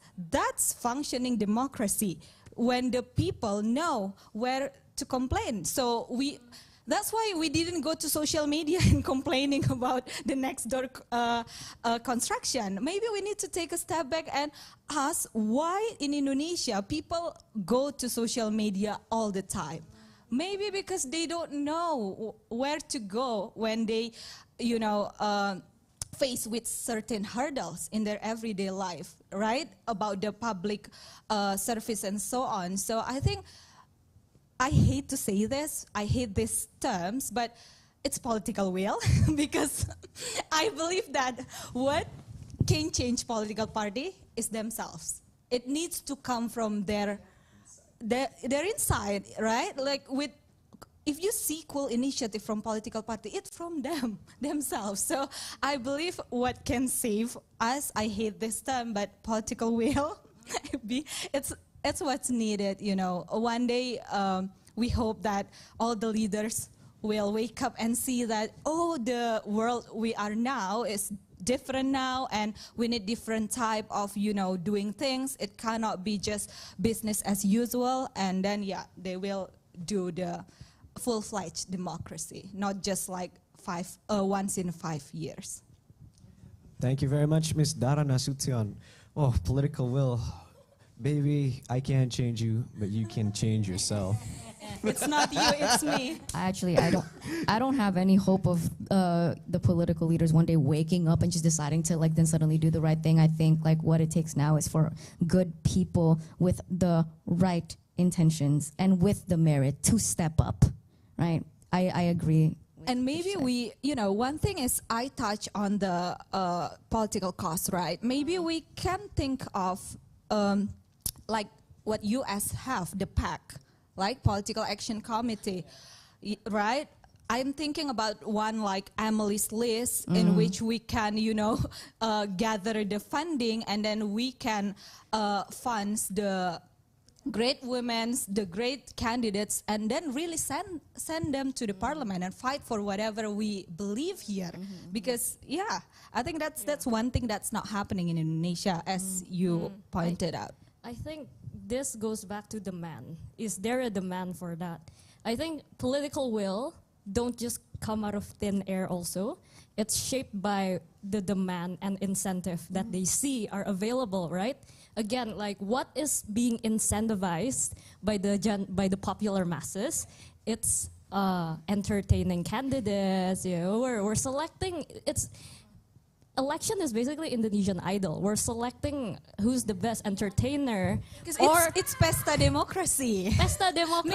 Maybe we need to right? change the term, because people say, if it's Exactly, pesta, then that's what people think of. What do you propose we should change the term into, Something more boring. Forum of something more democracy, meeting of democracy. I don't know. But like for now, like the people incentivize politicians with their vote for those who are entertaining or the ones who give the money or perks or whatever, right? And so I think, I don't know, this is my opinion, but as long as the demand doesn't change, I feel like the political party, the politician will not change. Because if they change, mereka nggak akan kepilih. Yeah, I do agree with that. And that's the dilemma in democracy, right? Right. Yeah. And I feel like part of shaping that demand, I feel like you're inclined to agree with me on this one, part of shaping that demand is providing political literacy, right? Yeah, the education. Yeah, the education to basically tie the both of your points together. I feel like what is missing, especially like tying to education, is political literacy, not even just in the sense of what you were saying, who do we complain to, who do we go to, right? Because I'll see people like, the way that they complain is to go to Jokowi's Instagram and to leave a comment. I'm like, oh, baby girl, no, right? No, not. And it's not just that. It's not just about knowing who to go to, like knowing the leaders that are supposed to be responsible for you, but it's also political literacy in the sense of like taking democracy seriously, taking politics seriously. I feel like something that we saw in the last election season is how a lot of people treated, I'm so sorry, a lot of people treated it like it was a joke. Yeah. So I feel like part of shaping that demand, part of that education is also like, hey, don't be playing around with this. Like take this shit seriously. Yeah, I feel like we really ought to take democracy super seriously this time. Man, what should we rename the Pesta Democracy, man? Man, I was about to say something stupid, but since Indah said, "No, we gotta take politics seriously," man, I was like, "Okay, I'm not gonna say anything now." I mean, just for the sake of the entertainment, for the sake of entertainment, yeah. You know what Wafa said about like, regulating politics and let's say giving like. I don't know, it reminds me of Formula One, if you know, Formula One sport. Like, usually they regulate the funds of like making cars and etc., right? So I was thinking maybe if we see politics as a sport in Indonesia, like, we regulate the funds, we regulate the rules of like politicking in the country, and then to see if the politicians meet a certain standards of like, I don't know, governance or leadership. Maybe we could like see it as, I don't know, a sport, like a sponsored sport, like you said. If we were to open up, like, maybe there should be a transparency in sponsorship and bankrolling and so on and so forth. In my head, I was just thinking like, oh, maybe let's say Mr. Buzzer here, who wants to be a politician, he could wear like a red shirt with sponsors like Nike and everything, and just representing the country in the name of this political team or whatever. Hey man, I'm Captain Indonesia. Could be, could be. Yeah. So I guess what's really interesting is that we start really comparing Indonesia with with how people overseas do about democracy and governance, as what was stated by Miss Dara and also Miss Indah today. And that segues us into the last concern. And I feel like this is going to raise a lot of arguments, which I feel like you guys are ready. I can feel the bloodthirst coming out from your eyes right now. I can feel the ambition. Let's unleash them. Okay. So, last question. What country should Indonesia look to in order to modernize the Indonesian political landscape? Because I think we're standing on a precipice right now. We're standing on a crossroads. It's either the United States or China. Obviously, we can't go France. They're too liberal for us. No. But we can go China and we can go to the United States. Bro, we have a lot of similarities with both China and the United States, but that's not up for me to decide. That's up to the forum to decide. And so, before we start this battle royale, I'd like to move it forward to Miss Indah regarding which country do you think would Indonesia take inspiration from in order to modernize the Indonesian political landscape? Ooh, wow. Can I opt out of this one? Literally, Wafa's like, I'm dipping. Wafa, Somebody close the door. Wafa, get your ass back here. This is not an option.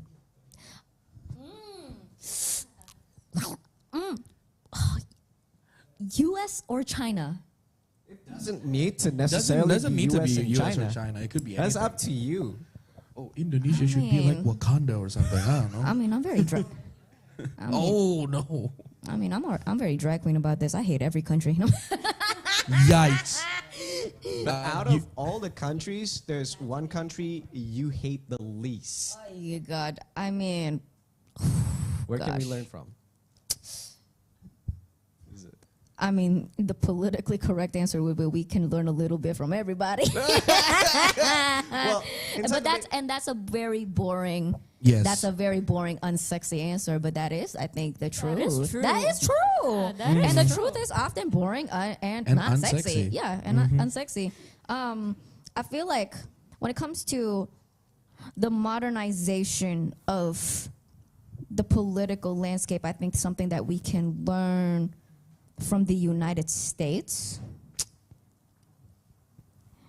Damn it, it doesn't help that the U.S. is technically like a bit of a shit show right now, but I feel, but I feel like when we think of, let's just be honest here, when we think of progress, when we think of the word progress, I think most people would tend to think of America, right? And there is historical reason for that.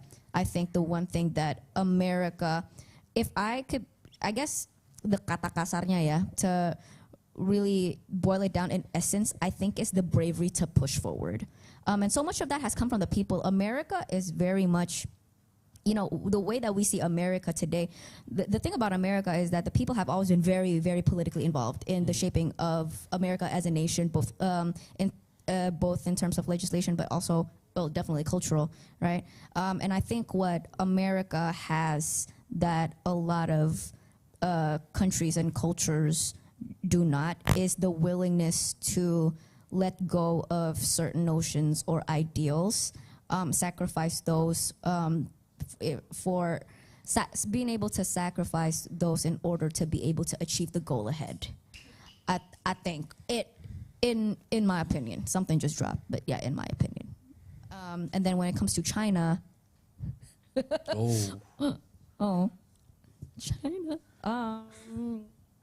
China, China, Abigail, help me out here. China. Opting out is not. You're on your own. Sorry. Yeah, opting out is not an option, Ms. Girl. China. I think. I mean, if you want the God honest, dirty truth, is that the way that China has advanced in so many areas, you know, whether it be economy, like for example, China is that one country that has been able to basically eradicate poverty, and it's because they're not even a democracy; they're authoritarian. I'm like, I don't know. I don't know. She's so nervous. I hate this question. This is gonna trend. Yeah, just say Indah it. G says that Indonesia. Blow it up. Just Oh, say would it. you like to Questioning democracy. would you like to close your remark, or are you still on? Close my remark. Okay. Thank you very much, Ms. Indah. Right.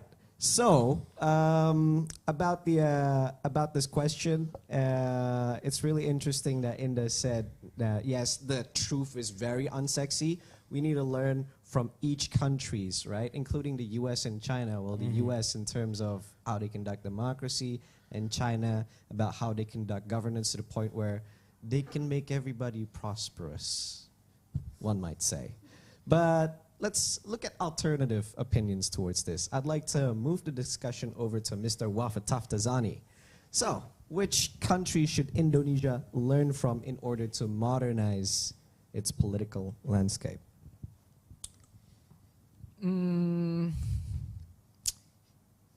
Okay, well, if we look at the United States right now, there's no question that democracy in the US is very modernized and very mature. I think the heated debate in the US is not around its modernization. It's about the competing values, right, that are being fought over there. But there's no question over participation, transparency, I guess, and accessibility, and debatably when it comes to accountability. In terms of population size, we have comparable population size, 270 million versus 330-ish in the US, right? In terms of diversity of population as well, religion, culture, ethnic groups, languages are very diverse there as well. As nations, we care about different issues. In the US, they care about things like inflation, growth, jobs, immigration policy, right? The identity of the American nation, for example.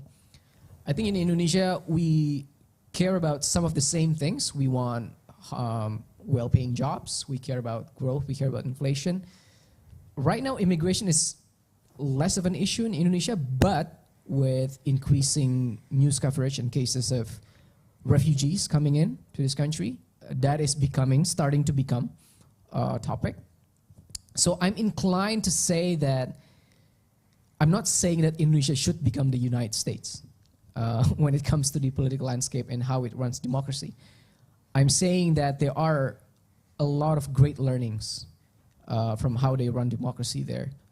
Things that you mentioned, like a political action committee. I would greatly support the establishment of citizen-run political action committee by Indonesians. Indonesians can pool their money and basically decide collectively to support which parties, which politicians that they feel are aligned with their values, right? If we're going to stick with democracy, I think the US is still right now one of the best examples out there. The other good alternative, I would say, is probably the European Union. How European Union countries manage their democracies, but it's not a direct comparison because most countries within the EU they have small population, they have pretty homogeneous population. The education and social economic classes are typically not very, there isn't very wide gap between the different classes there. In Indonesia, it's not the case, right? I think the key to a well-functioning modern democracy, honestly, is a slightly unhappy lower class because they aspire to be middle class, and slightly unhappy middle class. No, slightly is the operative term. It's the key here. Not extremely, but just slightly unhappy middle class because they aspire to be upper class, right? and the slightly unhappy upper class because they fear that the middle class and the lower class are up against them, and they want to get rid of them, right? So in this dynamic, you will always want to keep everyone happy, at least, because the upper class, they want to hold on to power, so they have no choice. They have to keep the middle class and lower class happy, right? The middle class, typically the business owners, the executives, the professionals, they have to keep lower class happy by treating their employees well, right? Supporting pro-worker policies in their companies, et cetera, et cetera. And the people in the lower class, they also need to treat the upper class and middle class well, so as not to resort to violence, because they understand that the system only allows them to move up to the middle class segment as they grow in careers, as they grow in income, as they maybe realize their entrepreneurial ambitions. So this sort of system, this cycle, keeps everyone just uncomfortable and unhappy enough to be able to want change, but not so uncomfortable and not so unhappy that you resort to violence or drastic changes or revolution, right? So yeah, long story short, I would still say that the US is probably one of the best examples out there for us to follow. Not all of them, not all of the things that are happening there are perfect. We can learn from them, right? The point of learning is that we take the good and leave the bad, right? There are a lot of good things about the modern democratic process in America that we can learn from. PACs, electronic voting system, right? How parties have primary processes where they decide within the party through a democratic process who gets to be the nominee for the party. I think that's a good a way for you to sort of like build candidacy from within the party. So yeah, I would say that is the best out of the worst that we currently have. But one last thing to say, still, Indonesia still needs to become its own democracy with its own characteristics. Doesn't mean that Indonesia needs to become the US. We will have our own uniqueness. We'll have our own set of challenges. We can learn from the US what works well there. But let's become our own democracy. Yeah. Thanks for sharing, Mr. Wafa. Oh, man, that was beautiful. God bless Indonesia. Damn right, partner. The Indonesian dream. The Indonesian dream, ladies and gentlemen. We need to make it come true. Yes. But yeah, the point about Mr. Wafa that I really understand is that in order to create this functional political landscape, is that we need to allow for real, tangible social mobilization to happen. Because it's possible for the proletariat, the lower class masses, so why did I, sorry, I move up the lower class masses to move up to the middle class, and the middle class to move up to the high class, which is... That's just structuralism, ladies and gents. Yeah, and... We have different levels. Sadly, in Indonesia, thankfully, it does not happen. Yeah, because most of the time in Indonesia, whether you're lower class, middle class, or upper class, we think like lower class. That's right, man. Even when we're up in power, we just take, and take. That's why we have Gita Wirjawan talking about sustainable development. God knows what he's talking about, but dude, he's doing God's work out there. We're very power-hungry people in Indonesia. That's right. So, let's move over the discussion to Mrs. Abigail Limuria. Yo. So, what do you think is a model country for Indonesia to learn from? Actually, think, of course, again, right? Not everything wholesale. Just like take the good part, but I think South Korea might be pretty interesting. Simply because I think they're also colonized and then they experience a military dictatorship pretty similar to us, but now they are a democracy, and I would argue on certain aspects they are flourishing and has like a very quite similar characteristics. Like for one, I think they have a very high patron-client culture-ish as well between the government and the conglomerates, like the chaebols, right? But what's And it's pretty similar to that in Indonesia in the sense, like, of course, the conglomerates and the government are very closely tied. But what's different is that in South Korea, the government structured and established their relationship in like a long-term plan. So they created like the 5-year plan, things like that. And so they directed the conglomerates into bettering the economy in South Korea. And I think that's what's missing in Indonesia in a sense. We already have that, but maybe if we were to talk realistically, not idealistically in the sense like, oh, Indonesia should be like this, but maybe realistically just a little nudge, maybe the government with the existing relationship they have now, they can structure it better, and so that the conglomerates can still like do what they do, but in a more better and more directed way. Where in South Korea, as far as I know, like they incentivize specifically like R&D, and they're very, very proactive in that, and they give incentive based on results. So like if you reach a certain export level, you will get certain tax cut, things like that. And so it really incentivizes the growth of these conglomerates that is also beneficial to the country. So I think that's very realistic and doable considering like the similar context, but of course with a lot of caveats as well.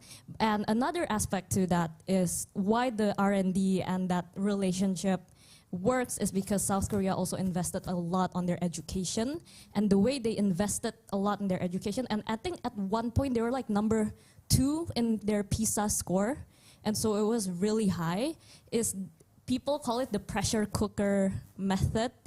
I'm not saying that's the best education method, but what I'm saying is that if we want to increase the research and development and innovation, it needs to come hand in hand with really, really big investment on education as well. And that's what South Korea in general did, and I think to a certain extent, Indonesia can learn a thing or two from them in that aspect. Thank you very much, Mrs. Abigail. I do agree that realistically, Indonesia needs to learn from South Korea because of the whole patronage system, which we have trouble getting rid of. But that is not necessarily a bad thing, you know? I feel like it's just a way for us to facilitate with the current conditions that we have. We just need to be practical. And you know, one day if we follow South Korea, we would have our own Blackpinks and Red Velvets and... Oh, also South Korea has a very strong anti-corruption institution. Ooh, yeah. I've heard. Yeah. But so yeah, that's another factor that needs to be balanced out between the formalization between the government and the conglomerate relationship there. Of course, that needs to be balanced out. We need, if I'm not mistaken, South Korea has budget limits or sponsor limits regarding who finances the political parties. Am I right? Am I right? I'm not sure about that. Oh yeah. Well, I need to fact check that before I get canceled because I'm spreading bad false information. Not very based. Yeah. But South Korea is a mecca that I haven't really considered, and I should really look into it. Yeah. A mecca. Oh, yeah. I thought you were talking about a robot. No, I'm not. Sorry. I'm so sorry. I'm not talking about the robot, man. A mecca. Bro, we're talking about politics here. Okay. Man. Okay. Mashallah. Mashallah. Right. Thanks for sharing, Mrs. Abigail. Lastly, I'd like to move the discussion over to Ms. Dara Nasution. This time, not as a politician, but personally, right? And, you know, everything you say has no bearings on you being a politician. So which country do you think Indonesia should learn from in order to modernize its political landscape? Yeah, South Korea that Abigail said is a very nice example, but I'm thinking another country is Brazil. But not Brazil right now, Brazil in 1890. And they used to be like us, so clientelistic, so chaotic, and it's hard to hold accountability from the politician. But with the emergence of Lula's party, the Workers' Party, the PT, it's very left-leaning party, and they try to shift it into the programmatic one. They try to, you know, cut taxes and basically doing everything in a leftist politics, and they deliver it. And then the people in Brazil see that, oh, you can actually hold political party accountable, and they actually delivered something. But of course, and then with the emergence of PT, then another party start following the steps as well. So there's this PDSB party that's more the center right, because it's seen as the alternative than the Workers' Party, right? So the emergence of one party that's programmatic trigger other party. Brazil voted Bolsonaro, so it was bad.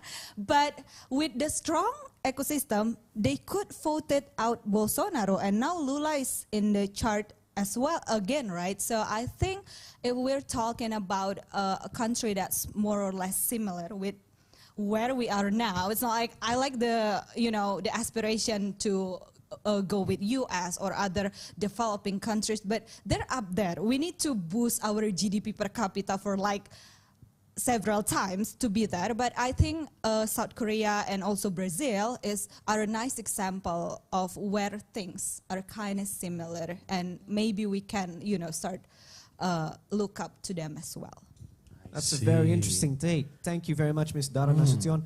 I love that, because Brazil is really similar to Indonesia in a lot of ways. Yeah. Green mountains, green forests, green snakes, green everything. And they moved their capital city as well. And they moved their capital city as well from Rio de Janeiro to Brasilia, right? Yeah. So basically, not to mention, we have similarities in favelas as well. Oh yeah, we have plenty of favelas. We have a lot of favelas. Literally. Yeah. Yeah. The only thing that we suck at then different than Brazil is just football. Football, yeah. We need to be good at football. Hopefully Indonesia would have their own Joga Bonito in the future. That's right, man. Oh my God. Yeah, you're right. Subsidized food. Subsidized food is great, man. Subsidized fuel. Come on, man. Drink Subsidized milk. Yeah, man. Drink milk. Oh no. Okay. But Brazil back in the 1890s, that was under Emperor Pedro II, correct? Oh, okay. I see. I love that guy. The trigger was nice because there is this militaristic going on, and there needs to be some dissatisfaction from the people in order for them to vote like worker parties that promise all this nice thing. And I think that's kind of difficult, and we don't want crisis here, right? So that precondition, I don't know how we can trigger it. Maybe we can go like some not trigger, but I mean like, yeah, we can cut this, right? I mean like it's live. This is live. No. I mean like it's the different kind of triggering. For example, through education. So our people start asking more, and they start realizing that they deserve more than whatever we have today. So I think that's that kind of situation precondition is needed for political party to be able to get incentivized to do things differently. Yeah, I think it's the slight discomfort, the sense that I'm okay, my life is okay, but you know what? I think I can do better. So there needs to be that slight discomfort for things to really get moving. Yeah, and it needs to be real as well. Like, you know what? Like, this is not enough for me. I can get that, and I'm sure that the society can give what I want anyways if I work hard enough. Not like I get that I work, but I go home to my gubuk.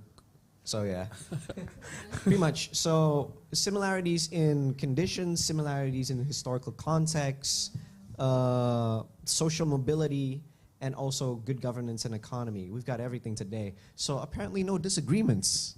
No disagreements? Really? I was about to pit you guys. I literally sit you guys, the British students and the American students. Okay. So, yeah, I'm gonna do this, man. Maybe curriculum. maybe if you have some points to bring onto the floor. You haven't answered your own question. What is my own question again? I forgot. Your question was, which country would you think would be the best example for Indonesia to follow? What would you think, Buzzer? This is an exclusive. Wow. Remember, you're wearing a PSL right now. Don't embarrass Indonesia. I feel like... No pressure. Damn. I feel like...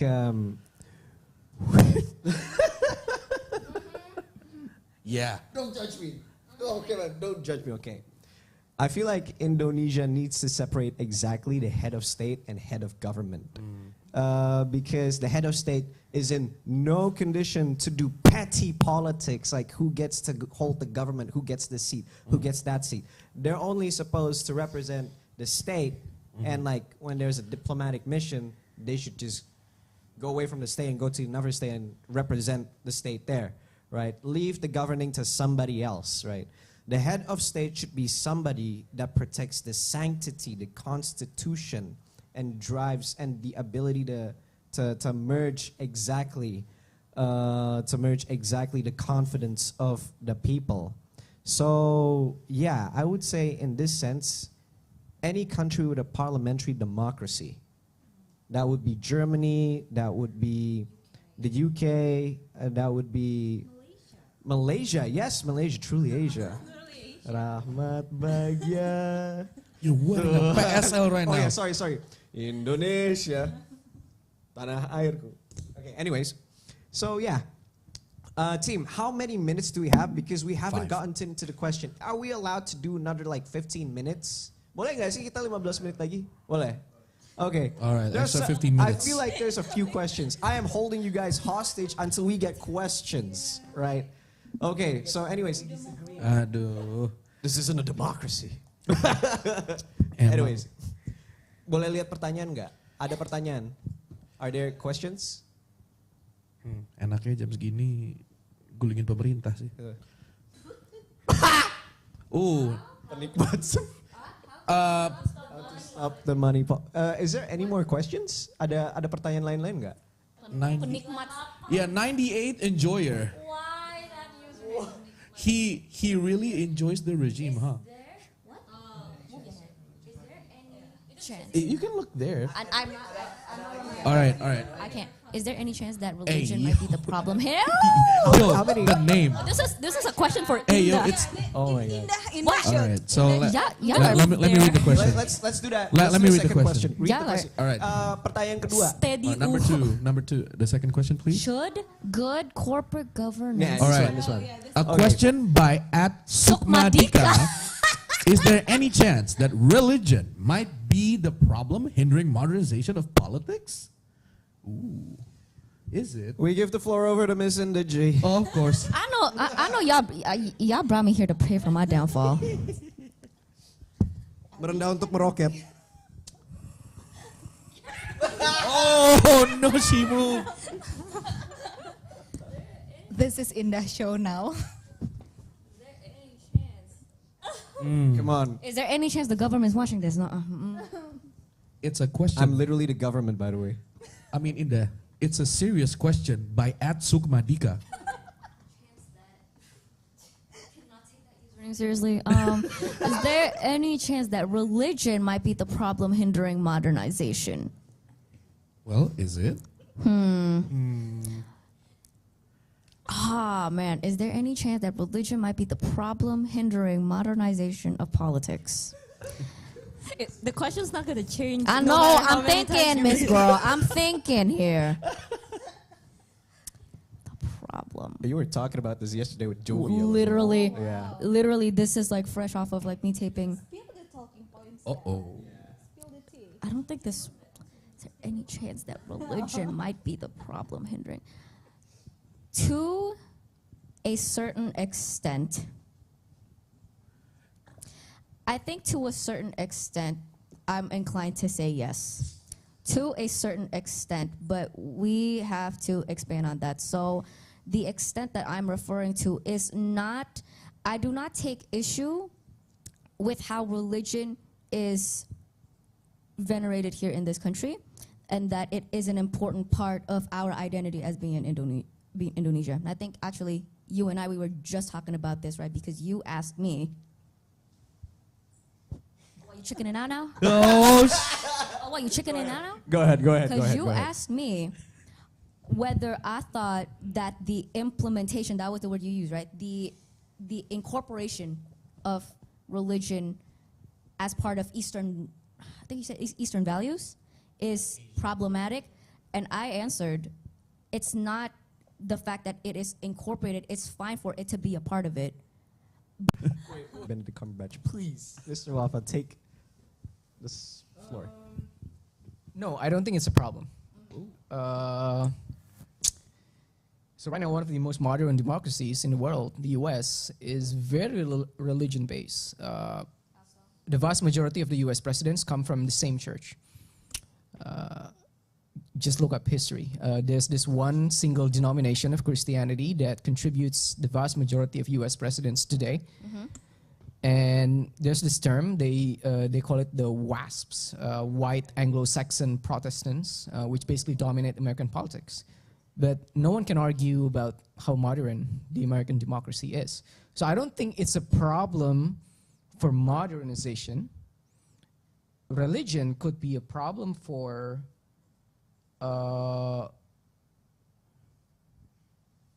changing traditional values into become values that are more progressive, for example, because religions, by nature, they're traditional, right? Religions are called religions because there are some values that are unchangeable. These are tenets that are divine, God-given, right? And you should not argue against them, right? Because these are God's words, right? Of course, when we progress into modernization, the process of values evolving into something that is more compatible with global values, there's going to be some conflict. So there could be a problem. But I don't think it's a problem for the modernization of politics if we stick to the definition, modernization being making the process of putting people into power more transparent, more accessible, and more accountable. We were just discussing PKS as one of the most modern parties in the country, actually. The way they try to engage grassroots, the way they try to make their processes transparent and accessible to their voting base, and the way they try to develop their candidates, for example, is actually quite, even though they're a right-wing leaning party, it's actually quite progressive in terms of how they do things internally. Okay? So, so personally, I don't think religion itself is a hindrance to modernization. It could be a hindrance when you're trying to promote certain left-leaning, progressive, liberal values. But for the modernization of politics itself, that is value-free or valueless, or we can debate on the terms, it should not be a problem. Yeah, that's my take on it. And I do appreciate that religions actually play a big role in regulating how one lives their lives. I'm not saying that there are no issues surrounding it. There are certain issues when you take some of the words you see in certain religions too literally, and then you basically do things that are either illegal or unethical based on these words. But it actually has a very regulating role. And it has the same similar role in politics. If you follow your religion genuinely, then you're not supposed to do a lot of things that we see today in Indonesian politics. Corruption, bribery, right? All these scandals. I mean, if you're really, for example, if you're really a Muslim and you believe in the one true God, and if you really believe that whatever thing you do in this world will have consequences, then you shouldn't be doing a lot of things that you're currently doing. But it's just that their interpretation of religion, right? But religion in itself, I don't think it's a problem. Right? That's my take on it. Please disagree so that we can have some interesting discussions. Well, it's a very interesting thing because the point that I caught on from Wafa's point was, well, religion in itself, even though it should be the, I guess it should be the fundamentals for a person personally, in when it comes into politics, it's not necessary. It's not a barrier, but I would say it's much more of a temptation to do wrong things and then use it to protect yourself in its own sense. Does that make sense? That's true. So religion, there is no religion that promotes bad morals. There's no religion telling you to kill, to execute, to fornicate, to indulge in thievery, adultery, arson, nothing of the kind, right? So it shouldn't really be a problem when conducting politics, but it could be a problem when when religious rhetorics are used harmfully, unethically, weaponized in order to target a certain class, a certain Minority. minority, or to push Agendas. agendas that is not inclusive at all. Right. So that's what I can take from this question. And thanks for answering, Miss Indah G and Mr. Wafa Taftazani. I think I want to see the last question, actually. Is this the one? Yeah. At Steady Uwu. Should good corporate government framework... Oh! Should GCG bukan sih? Is it? Is it CGC? GCG. Yeah. Be implemented to help. Yeah, so I feel like this question would resound really well. Like, I mean, I'm opening the floor to anybody, to everyone, right? Does anybody want to? Because if they don't want to answer first, I want to push it over to Mr. Wafa Taftazani because of his corporate background, actually. Should country be ran as a company? Yeah. I've worked at companies. I'm running companies. I've invested in companies. I think local governments should be run as the way corporations are run. So you have governance frameworks similar to corporate governance frameworks for city level and provincial level governments, because city level governments and provincial level governments are supposed to deliver good public service, good public goods, efficiency, right? Service, right? To maximize the benefits your citizens have, right? But I don't think central governments should be run the way corporations are run, for the very fundamental reason that a central government is responsible in deciding many of the things that corporations are simply not equipped to decide. These things are philosophical values. These are the way history is going to be written, for example, right?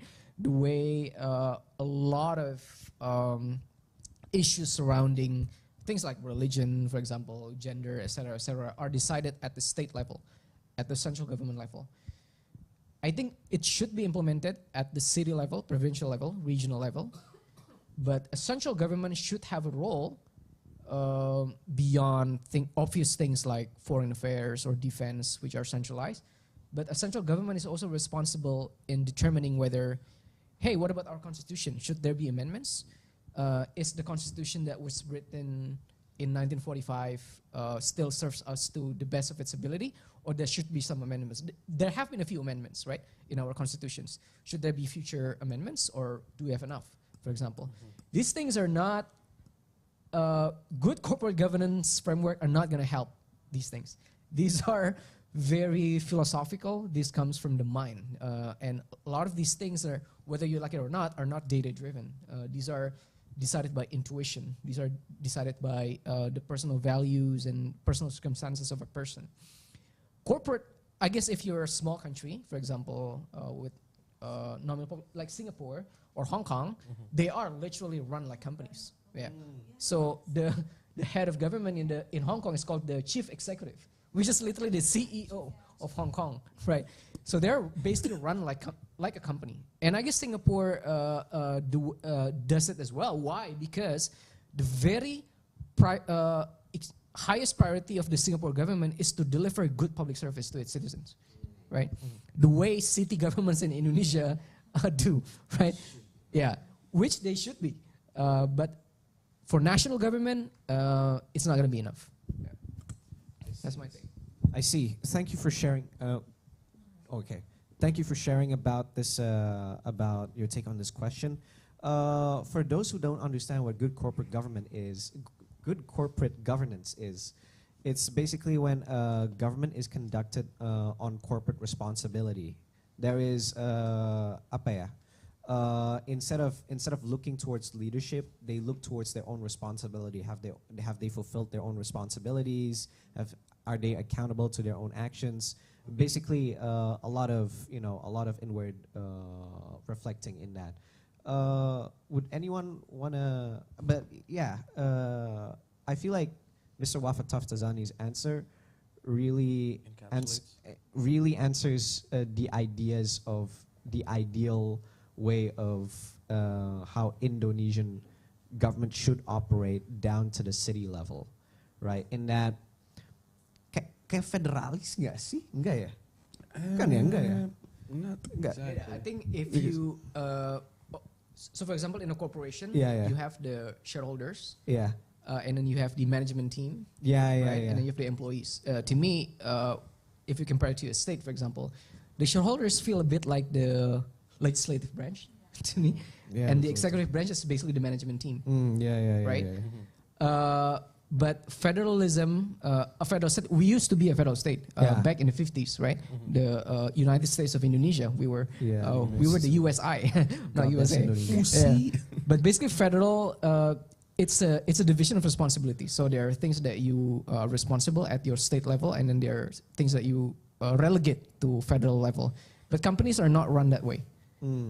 So kalau di company itu nggak karena lu because you're this division, then you have full control over certain things that the board management team don't have control over. Now, companies are not run through a federal system. It's basically quite a straight, sort of like guided democracy, actually. Would there be like a clear separation of who holds this responsibility, who holds that responsibility, There right? is. The responsibility of a BOC and BOD, shareholders, Yeah. and, committees, audit committees are extremely clear. Would you say in that end that means like a GCG in practice would be like a result-oriented Indonesia in terms of output? Yes, in a way, because the only responsibility for a company is to create value for the shareholders. I see. There is nothing else. Yeah. That is the philosophical purpose of a company. So maybe if you want to apply that principle, there should be a single, agreed, definite role of a state. The state of Indonesia should have one objective and one objective only, and what is that we can debate on, right? It could be, for example, the prosperity of its citizens. Everything else becomes secondary, right? It could be that way. And everything that we're building, policies, institutions, etc., processes should be directed towards that single goal. It could be something like that. I see. Thanks for sharing the interesting answer. Right. So apparently the team has told me that it is closing. Literally, they just like waved the paper that says closing right there. Oh my God, what verdict am I supposed to do? It was quite a fruitful discussion, don't you think? It made me feel fruity, just like looking at Keir Starmer. Well, I don't know about that, buddy. But anyways, yeah. I feel like modernizing the Indonesian political landscape is a topic that is now and should be explored because we haven't really reflected on 79 years back, 80 years back in our history and realized what exactly have we changed. It's all just the same in terms of practice. America in 89 years, they abolished slavery. China, in about 30 years, they became one of the most advanced economies in the world. What have we become if not we've retained the what do you call that? The fourth biggest country in the world in terms of population. But at the same time, at least we are the 8th biggest economy in the world. Is that true? We are the 8th biggest economy in the world, right? I mean, the one thing that I know when it comes to like Indonesian statistics is that we are number 29 in the Digital Civility Index, meaning we are very rude on the internet. That's our achievement. I guess as a content creator, it's your responsibility. So I guess no, it's not just her responsibility. It's our responsibility together to uplift the people. No, we sound elitist as fuck. No way, we're not gonna say that. It is our responsibility to condition an Indonesia that moves forward, right? To modernize exactly how we want to run things in terms of politics. Because it's always been the same, and if anything, it gets worse each and every day. Well, again, it's subjective, but like this is my show, and I think it's bad. So yeah.